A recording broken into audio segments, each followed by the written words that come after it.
आज भी जिंदा है 7 चिरंजीवी जो आज भी कल्कि अवतार का इंतजार कर रहे हैं। और क्या कल्कि अवतार के जन्म लेने से ही ये 7 चिरंजीवी भी सबके सामने आ जाएंगे?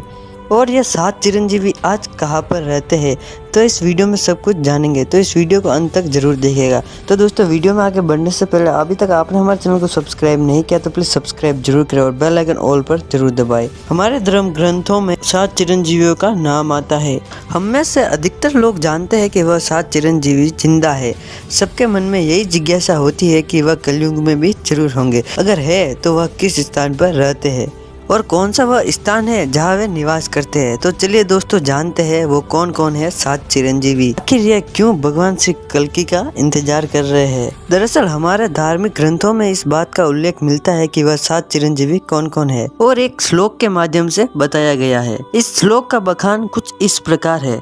अश्वत्थामा बलि व्यासो हनुमान सच विभीषणम कृपम परशुरामश्च सप्ते चिरंजीवनी। की शुरुआत की 2 पंक्तियों के अनुसार अश्वत्थामा, बलि, व्यास, हनुमान जी, विभीषण, कृपाचार्य और परशुराम जी, इन 7 चिरंजीवियों के बारे में विस्तार से बताया गया है। तो चलिए दोस्तों, जानते हैं विस्तार से वो कौन कौन थे 7 चिरंजीवी। सबसे पहले है परशुराम जी। एक समय क्रोध से भरे उनके पिता ऋषि जगदम्नि ने परशुराम जी से उनकी माता का वध करने को कहा। तो परशुराम जी ने फरसा लेकर उसी समय माता का मस्तक काट डाला। उसी समय उनके पिता का क्रोध तो शांत हो गया और उन्हें कुछ भी मांगने को कहा।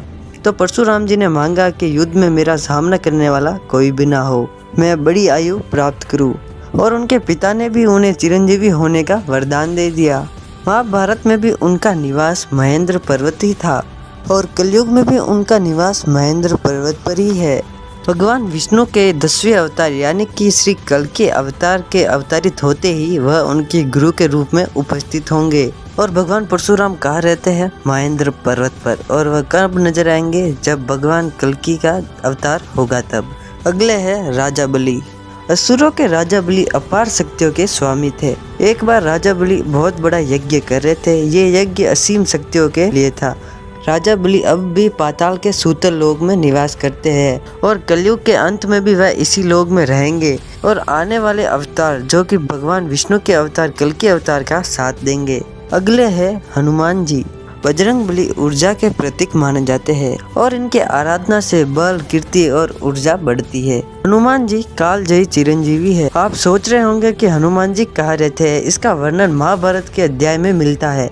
इसके अनुसार भीम जब द्रौपदी के लिए सुगंधित कमल लेने के लिए गंधमादन पर्वत पर गए थे तब वहाँ उनकी भेंट हनुमान जी से हुई थी। कहा यह भी जाता है कि हनुमान जी हर 41 साल में श्रीलंका में मौजूद मातंग कबीले को ज्ञान देने के लिए जाते हैं। और आज भी हनुमान जी जीवित है और वह कलयुग के अंत तक जीवित रहेंगे। कलयुग के अंत तक जीवित रहने का उद्देश्य केवल एक ही है, अपने प्रभु यानी कि भगवान श्री राम को वापस पाना। और वो किस रूप में पाएंगे? वो कल्कि अवतार के रूप में भगवान राम को पाएंगे।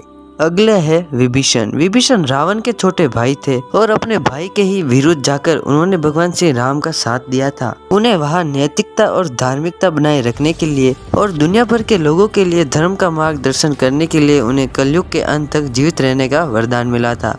उनके रामायण काल के बाद भी जीवित होने का प्रमाण हमें महाभारत काल में मिलता है। युधिष्ठिर के राशि यज्ञ के दौरान सहदेव विभीषण से मिले थे और विभीषण ने सहदेव को उपहार भी दिए थे। और यह बात तो निश्चित है कि वह द्वापर युग में जीवित है तो यह कलयुग में भी जीवित होंगे। लेकिन वो कहाँ रहते हैं इसके बारे में कोई जानकारी नहीं। लेकिन हाँ, उनके जीवित रहने का भी सिर्फ एक ही उद्देश्य है, ताकि वह धर्म का मार्गदर्शन कर सके और भगवान श्री कल्कि अवतार का साथ दे सके। अगले है अश्वत्थामा। महाभारत काल के गुरु द्रोण के बेटे अश्वत्थामा को भगवान श्री कृष्ण से श्राप मिला था कि वे कलयुग तक धरती पर ही भटकेंगे। और ऐसा श्राप क्यों मिला था इस पर हमने पहले से ही वीडियो बना रखी है। आप चैनल पर विजिट करके वीडियो को जरूर देखें ताकि आप भी समझ सके कि अश्वत्थामा इस धरती पर क्यों मौजूद है। और कौन कहता है कि वे आज भी मध्य प्रदेश के असीरगढ़ किले के मंदिर में आज भी मौजूद है। और यह भी कहा जाता है कि वह भगवान श्री कल्कि का इंतजार कर रहे हैं। अगले है कृपाचार्य। महाभारत में भी कृपाचार्य को अश्वत्थामा की तरह अमर बताया गया है। और कौरवों और पांडवों के ये कुल गुरु थे और उनकी बहन का नाम कृपि था, जिसका विवाह गुरु द्रोणाचार्य से हुआ था। महाभारत के युद्ध में कृपाचार्य ने कौरवों का साथ देते हुए पांडवों के विरुद्ध युद्ध किया था और कृपाचार्य को अमरता का वरदान मिला है, इसलिए वह कलयुग के अंत तक रुकेंगे और एक सेनापति होने के नाते और भगवान श्री कल्कि का साथ भी देंगे। अगले और आखिरी है महर्षि वेदव्यास। वेदव्यास जी ऋषि पराशर और सत्यवती के पुत्र थे। वेदव्यास जी ने ही चारों वेद लिखे हैं। ऋग्वेद, अथर्ववेद, सामवेद और यजुर्वेद लिखे हैं। इन्होंने ही 18 पुराणों की रचना भी की है। यानी कि देखा जाए तो ये हमारे लेखक है, यानी कि वह कलयुग के अंत तक जीवित रहेंगे, सिर्फ और सिर्फ इसीलिए ताकि भगवान श्री कल्कि के आने पर उनके जीवन के बारे में विस्तार से लिख सके कि उन्होंने किस तरह कलि पुरुष का अंत किया और उनका साथ देने कौन कौन आया था। इस पर आपका क्या विचार है कमेंट बॉक्स में हमें जरूर बताएं और इस वीडियो को एक लाइक जरूर करें और चैनल को सब्सक्राइब करके वीडियो को ज़्यादा से ज़्यादा शेयर करें। अगर आपको भी आज के बाद कोई पूछे कि कौन है वह 7 चिरंजीवी तो उनके नाम जरूर लीजिएगा और हमारे वीडियो का लिंक भी जरूर शेयर कीजिएगा। उनके नाम है, पहले है हनुमान जी, दूसरे है परशुराम जी, तीसरे है राजा बलि, चौथे है अश्वत्थामा, पांचवे है वेद व्यास जी, छठे है कृपाचार्य और सातवें है विभीषण।